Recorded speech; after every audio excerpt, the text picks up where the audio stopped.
Assalamualaikum warahmatullahi wabarakatuh. Kami dari kelompok 10 ingin membuat video kreatif dalam mata kuliah Islam dan Peradaban Melayu. Perkenalkan, saya Nurmawati Julianti Putri. Perkenalkan, nama saya Aktin Karleni. Perkenalkan, nama saya MKI Aluti. Ini kami akan menyampaikan materinya. Simak video berikut.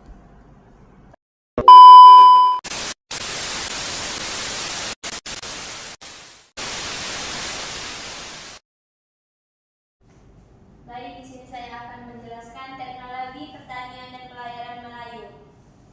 Teknologi pertanian dan pelayaran Melayu merupakan bagian penting dari warisan budaya dan sejarah masyarakat Melayu di Asia Tenggara Maritim. Teknologi ini mencakup metode bertani tradisional dan keahlian dalam membangun serta mengoperasikan kapal untuk perdagangan dan transportasi wilayah geografis yang mencakup kepulauan Indonesia, Semenanjung, Malaya, dan sekitar menjadi pusat pengembangan teknologi ini selama berabad-abad. Pentingnya teknologi ini tidak hanya dari sisi ekonomi tetapi juga sebagai cermin adaptasi masyarakat terhadap lingkungan dan tropis yang khas. Dengan memahami teknologi ini, kita dapat melihat bagaimana budaya Melayu mengaruhi dan dipengaruhi oleh interaksi regional serta global. Di sini juga ada sistem pertanian tradisional Melayu, ada sistem irigasi, teknik tracering dan rotasi tanaman dan pemupukan. Di sini saya akan menjelaskan sistem irigasi. Salah satu teknik irigasi terkenal adalah sistem subak di Bali dan Sumatera yang mengatur distribusi air secara kolektif. Sistem ini berfungsi untuk menjaga air agar merata sampai ke seluruh area sawah. Strategi ini menandai pentingnya kerjasama komunitas dalam mengelola sumber daya air yang terbatas. Teknik tracering ini dimanfaatkan oleh petani Melayu untuk mengolah lahan berbukit dan pegunungan dengan membuat tingkat bertingkat. Mereka mampu meminimaliskan erosi dan mengoptimalkan penggunaan lahan. Pengolahan tanah semacam ini sangat sesuai dengan topografi wilayah Indonesia yang banyak bergunung dan berbukit. Rotasi tanaman dilakukan untuk menjaga kesuburan tanah dengan mengamati jenis tanaman secara berkala. Penumpukan alami menggunakan kompos dan sisa tanaman juga sangat umum diterapkan. Metode ini menjaga keberlanjutan lahan dan mendukung produksi pertanian jangka panjang. Di sini juga ada peralatan pertanian Melayu kuno, bajak tradisional, alat panen, dan penggunaan hewan. Bajak singkal dan bajak garung adalah peralatan penting yang digunakan untuk membantu tanam sebelum penanaman. Bajak ini seringkali digerakkan dengan tenaga hewan seperti kerbau. Alat panen padi menggunakan sapi atau anyali yang merupakan alat panen khas untuk memotong batang padi secara efisien tanpa merusak tanaman. Penggunaan hewan, kerbau dan sapi tak hanya membantu dalam membajak lahan, tetapi juga penting untuk kegiatan lain seperti mengangkut hasil panen dan menyediakan pupuk alam. Baik, saya Kairi, saya akan melanjutkan presentasi dari Alvin kali ini. Saya di sini akan menjelaskan mengenai teknologi pelayaran Melayu, yaitu perahu tradisionalnya. Yang pertama yaitu jenis-jenis perahu. Perahu layar, perahu mesun, dan jong adalah jenis-jenis kapal tradisional Melayu yang digunakan untuk berbagai keperluan, mulai dari nelayan hingga perdagangan pada jarak jauh. Selanjutnya yaitu material konstruksinya.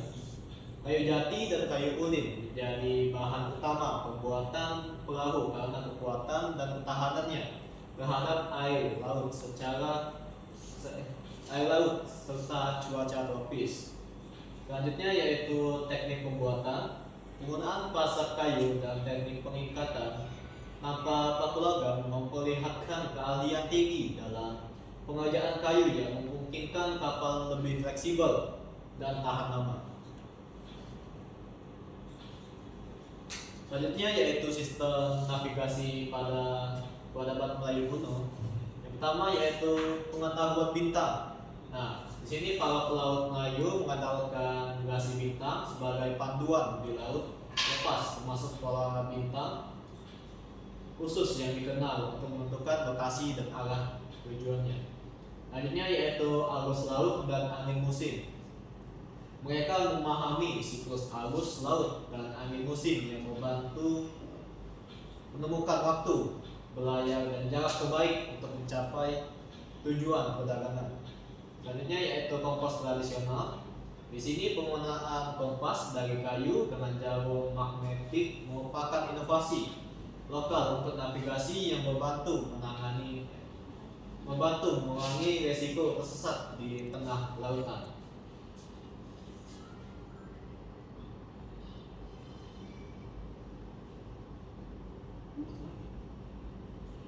Lalu peran pelayaran Melayu dalam perdagangan. Yang pertama yaitu jalur perdagangan rempah-rempah. Nah, di sini rute pelayaran Melayu jadi penghubung strategis antara Asia dan Eropa dalam perdagangan rempah-rempah yang sangat diminati. Selanjutnya yaitu pusat perdagangannya. Kota seperti Malaka, Aceh, dan Makassar menjadi pusat perdagangan penting yang menggerakkan perekonomian regional melalui pelayaran. Selanjutnya yaitu komoditas utama seperti rempah-rempah, tekstil, dan hasil hutan merupakan komoditas yang paling laris di pertukaran melalui pelayaran tradisional ini. Selanjutnya ada inovasi dalam teknologi pelayaran.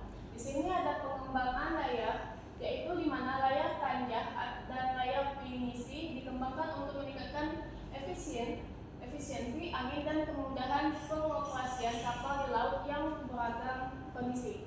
Terus ada peningkatan stabilitas, di mana pengguna cadik atau outringer membantu menjaga keseimbangan kapal di gelombang yang besar, memungkinkan pelayaran lebih aman dan stabil. Selanjutnya ada desain lebih cepat. Desain perahu disesuaikan untuk menghadapi kondisi laut regional, membuat kapal lebih gesit dan cepat dalam menempuh jarak yang jauh. Selanjutnya ada dampak teknologi pertanian dan pelayaran, yaitu 1. Peningkatan produksi pangan. Teknologi pertanian tradisional membantu pencapaian swasembada beras di berbagai wilayah Melayu, memperkuat ketahanan pangan lokal. Yang kedua ada perkembangan ekonomi, di mana pelayaran dan perdagangan mendorong pertumbuhan ekonomi serta urbanisasi kota pelabuhan utama yang memperluas kesejahteraan masyarakat. Terus yang ketiga ada pertukaran budaya, di mana interaksi antara bangsa melalui jalur pelayaran memperkaya budaya Melayu dengan pengaruh dari India, Arab, dan Cina yang masih terlihat hingga kini. Selanjutnya ada tantangan dan kelestarian teknologi tradisional, yaitu yang pertama ada modernisasi pertanian dan pelayaran. Teknologi modern membawa efisien, tetapi juga mengancam praktik tradisional yang kaya nilai dan kearifan lokal. Terus itu ada hilangnya pengetahuan. Generasi muda cenderung meningkatkan keahlian tradisional, menyebabkan risiko hilangnya warisan budaya yang berharga. Terus itu yang terakhir ada upaya pelestarian, revitalisasi teknik pertanian dan pelayaran tradisional lewat pendidikan dan program komunikasi menjadi kunci menjaga tradisi hidup. Selanjutnya ada kesimpulan atau warisan teknologi Melayu, yaitu penghargaan teknologi tradisional. Melestarikan teknologi pertanian dan pelayaran tradisional merupakan bentuk penghormatan terhadap sejarah dan identitas budaya Melayu. Selanjutnya itu ada pengembangan berkelanjutan. Integrasi kearifan lokal dengan teknologi modern membuka peluang inovasi yang lebih ramah lingkungan dan berkelanjutan. Yang terakhir itu ada ajakan penelitian. Perlu penelitian mendalam untuk menggali potensi penuh dan melestarikan teknologi Melayu agar tetap relevan di masa depan. Video kreatif dari kami akhiri. Wassalamualaikum warahmatullahi wabarakatuh.